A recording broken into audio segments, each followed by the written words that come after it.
Hey everybody, Mackenzie Lambert here, your host for Mack in the Movies. We are in 2025, so time to look back at some of the cinema offerings of 2024. Before we look at the good and gooder, we need to take a look at some of the trash and least favorites of the previous year. These are based on my Letterboxd ratings. The ratings in this video are going to be between 1.5 stars and 2.5 stars. The 2.5 stars, those are your mileage may vary. These are movies I personally didn't like, but there have been plenty of people who gave these movies a positive review. So let's get started. At 1.5 stars, Harold and the Purple Crayon, directed by Carlos Saldanha. Zachary Levi is out of place as the lead role Harold. These are based on children's books, and there's a child protagonist. Why not have a child actor for the lead role? This movie absolutely talks down to children. This movie is bloated. Why bother with this movie when there's a 1959 animated short that does better justice to the source material? There are also a brief series in 2001, 2002. You can find those on YouTube.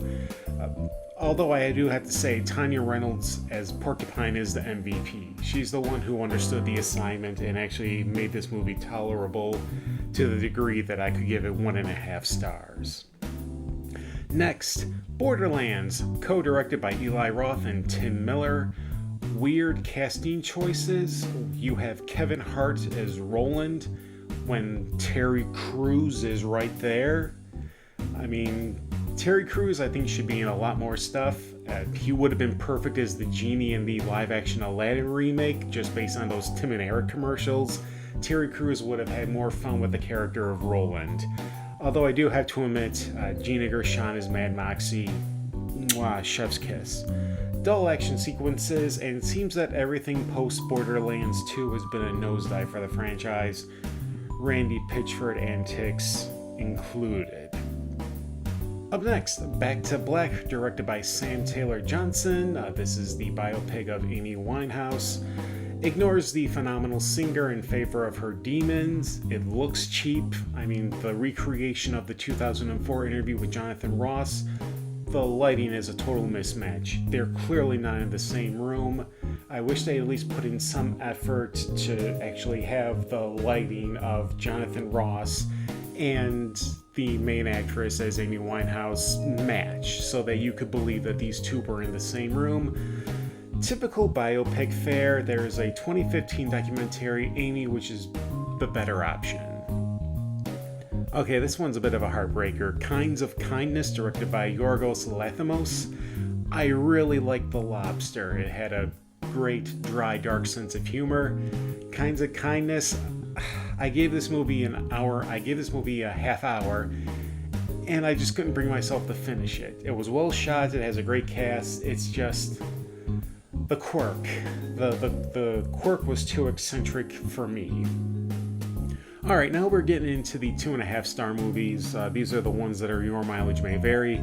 Right on the top is Ghostbusters Frozen Empire, directed by Gil Kenan. I felt this was a step down from Afterlife. Ghostbusters using mysticisms like the Fire Masters felt like a betrayal to the pro-science angle that's been associated with Ghostbusters since day one.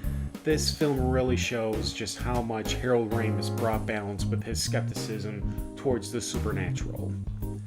Lisa Frankenstein, directed by Zelda Williams. The tonal shifts. I mean, this movie couldn't commit to horror or the comedy. I believe the Joe Bob Briggs formula is 80% horror, 20% comedy. Or if you want the opposite direction, I think 80% comedy, 20% horror can work as well. This is 50-50. This is riding the line. I do like the 80s aesthetic, though. Bob Marley, One Love, directed by Reynaldo Marcus Green. I had the same issues with Back to Black.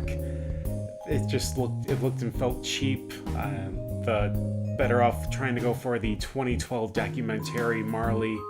Although I put this one up higher because Bob Marley's music resonates with me. My mom and dad introduced me to Bob Marley at a young age.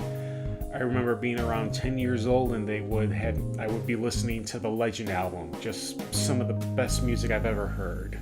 And lastly, we have Quiet Place Day 1, directed by Michael Sarnowski.